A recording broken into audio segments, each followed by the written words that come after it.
Hello everybody, I'm going to Isekai Quartet Season 2, Episode 11 Anime Review. The school festival begins. It was good, there was a lot of funny. There was some funny jokes all around. And there was a cameo, a proper, well no, this is a proper confirmation. We had the cameo a few weeks ago.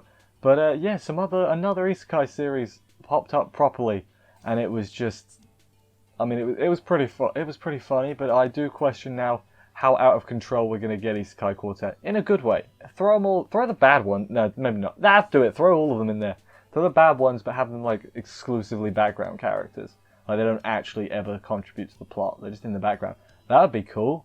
Do that. That's what you should do with every Isekai. But anyway, let's jump into the episode. This might be a bit of a shorter review, because in the grand scheme of things, there's not too much to talk about.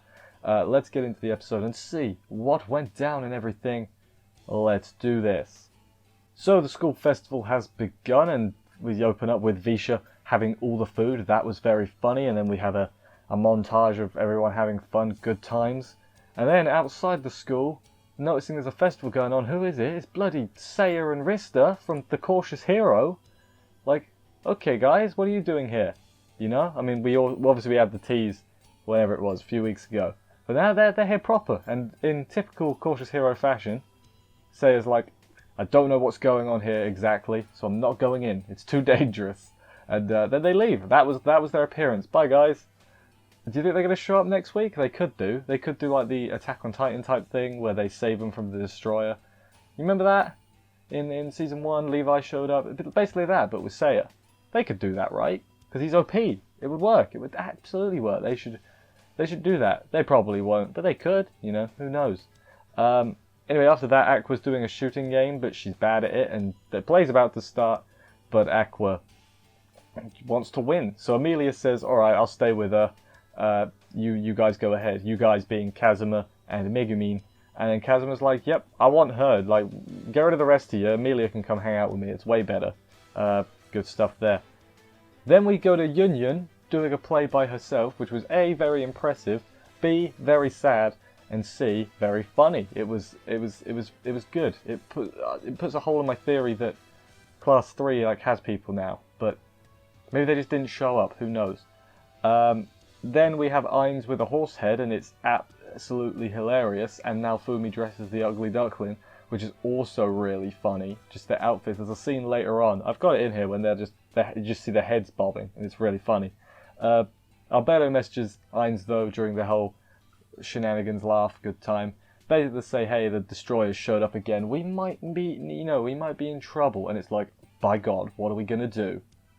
Visha was the first one to spot the destroyer when she was eating all of her noms.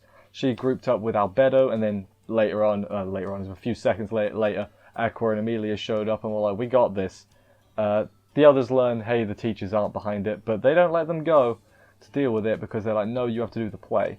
So they got to rely on someone else. Who are they going to rely on? It's going to be Seiya. It's not going to be Seiya. It's going to be the ladies. The ladies are going to deal with it. Good stuff. They talk them up. They're like, yeah, they got this. And then they're like, but Aqua though. And they're like, yeah, but Aqua though. That's dangerous. Aqua's not that bad. I know the whole thing is she's an idiot, but she's competent at doing the heals. They're almost like a perfectly balanced party as well. So, that's pretty weird, but pretty awesome in an unintentional, cool way. Raftalia and Philo then also say, hey, we'll go too. So, all the ladies doing some, well, not all of them, but you know what I'm saying.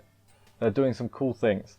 Then we have the talking animal heads, and that's pretty damn funny.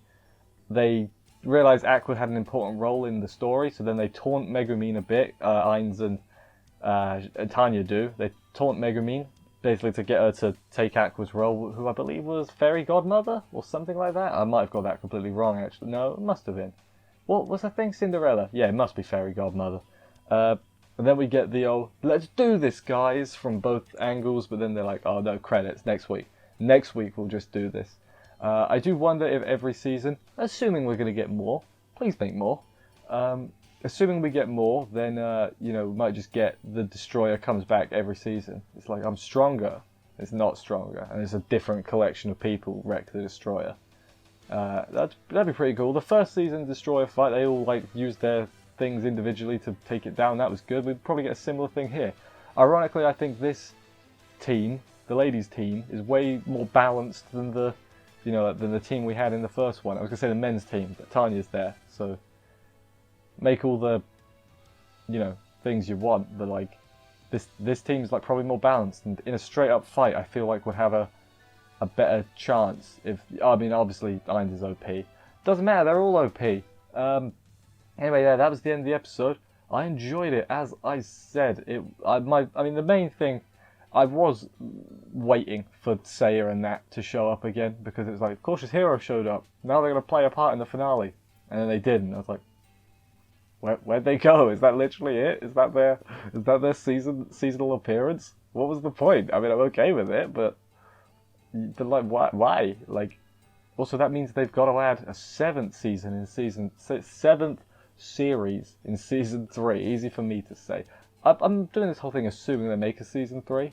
I can't see why they wouldn't. I think it's popular enough, and it's, without sounding like too much of a dick, it doesn't seem that hard to make from like an animation standpoint. I'm not an animator, but compared to like the proper shows, it doesn't seem as hard, and it's half the length. I guess the voice acting would be the hardest part, because Jesus, there's a lot of voice actors. But yeah, I guess next week will be the big old fight against the Destroyer and also the school festival, the play. So that'll be good. I'm wondering if there's going to be some other big, what's the word? Big big mystery, big reveal. Maybe there'll be a post-credit scene with some more characters. Who knows? I certainly don't. Anyway, I ran out of things to talk about, so I guess I'll just wrap this up. Thank you, everybody, for watching this review. I hope you enjoyed it. If you did, please consider subscribing and stuff for more reviews. I will see you next week for another episode of this, and bye, guys.